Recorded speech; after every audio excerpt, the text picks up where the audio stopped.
Hello, bienvenue à l'atelier, j'espère que vous allez bien. Aujourd'hui, je vous présente une recette rapide à faire. C'est un super bon gâteau à la noix de coco. On y va pour la recette? Il vous faudra 4 œufs, 200 g de sucre, 160 ml d'huile neutre, 200 g de yaourt à la noix de coco, une cuillère à café de vanille liquide, 40 g de farine self-raising, une cuillère à café de sel, 80 g de coco déshydraté. Avant de commencer à faire la recette, j'ai beurré mon moule et j'ai mis un papier cuisson dans le fond. Mon moule fait 20 cm de diamètre et il fait 8 en hauteur. Dans un bol, je vais mettre les 4 œufs et ensuite je vais battre jusqu'à ce qu'il double de volume. Donc une fois que c'est fait, je vais rajouter le sucre et là pareil, je vais continuer à battre. Donc c'est une base de génoise, tout simplement. Ensuite, je vais rajouter l'huile, le yaourt, donc le yaourt à la noix de coco et la vanille et je vais mélanger encore une fois le tout.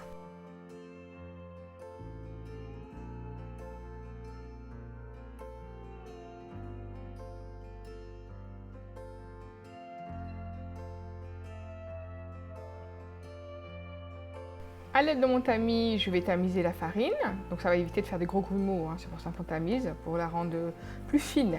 Donc je tamise bien ma farine, voilà, je mets tout dans la pâte.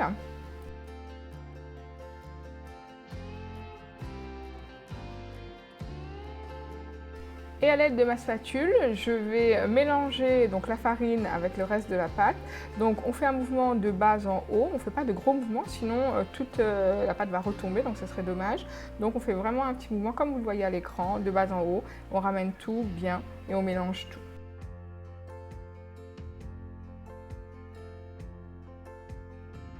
On mélange gentiment, tranquillement, de sorte qu'il n'y ait plus de grumeaux. Donc si on a un tout petit peu, c'est pas très grave. Donc on continue juste à mélanger en faisant des gestes très lents.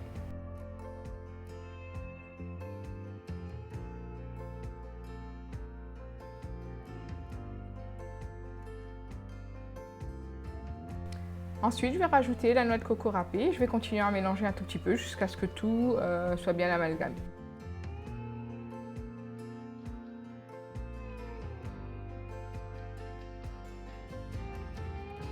Si vous n'avez pas eu de yaourt à la noix de coco et que vous avez utilisé des yaourts nature, vous pouvez évidemment rajouter une pointe d'essence à la noix de coco, comme moi je le fais pour accentuer encore plus le goût.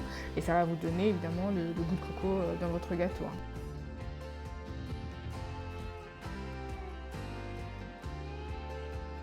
J'ai mis mon four à préchauffer à 180 degrés et donc là je vais verser la pâte dans le moule qu'on avait préparé tout à l'heure, voilà, simplement. Et ensuite, on va tapoter un tout petit peu et je vais mettre le gâteau à cuire donc à 180 degrés pendant 50 minutes précisément. Pour moi, effectivement, il a cuit au bout de 50 minutes, mais vraiment 50 minutes top. Donc à vous de vérifier selon la taille de votre moule et de votre four, la cuisson et la quantité de pâte aussi que vous avez mis. Donc normalement, au bout de 45-50 minutes, on commence quand même à surveiller la cuisson.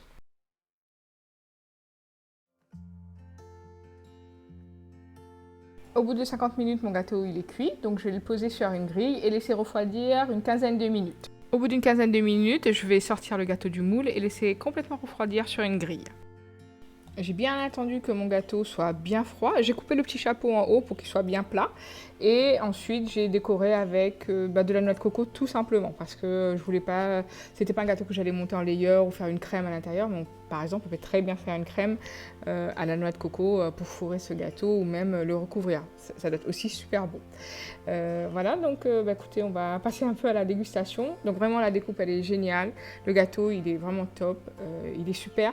À la base, c'est vraiment une génoise, mais finalement, moi, je dirais plus que c'est quand même un gâteau. Après, bon, ça dépendra comment vous voulez l'appeler, mais moi, c'est plus un gâteau à la noix de coco. Vous voyez, il est bien tendre, il est bien moelleux. Il est vraiment, vraiment top. J'espère que vous avez apprécié cette recette. N'oubliez pas de vous abonner à ma chaîne YouTube si ce n'est pas déjà fait. Allez faire un petit tour sur la page Facebook aussi. Mettez-moi votre gâteau sur le post avec votre photo. Si vous réalisez le gâteau, ça me fait toujours plaisir. Laissez-moi un petit mot, etc. Allez faire un petit tour aussi sur la nouvelle page internet, donc atelierdeMaya.com, sur Instagram et tout ça. N'oubliez pas les petits pouces bleus, les petits commentaires, ça nous fait toujours plaisir, puis ça nous encourage. Surtout, n'oubliez pas de le faire. Et partagez évidemment la recette. Écoutez, je vous dis bye bye et à bientôt. Bye bye.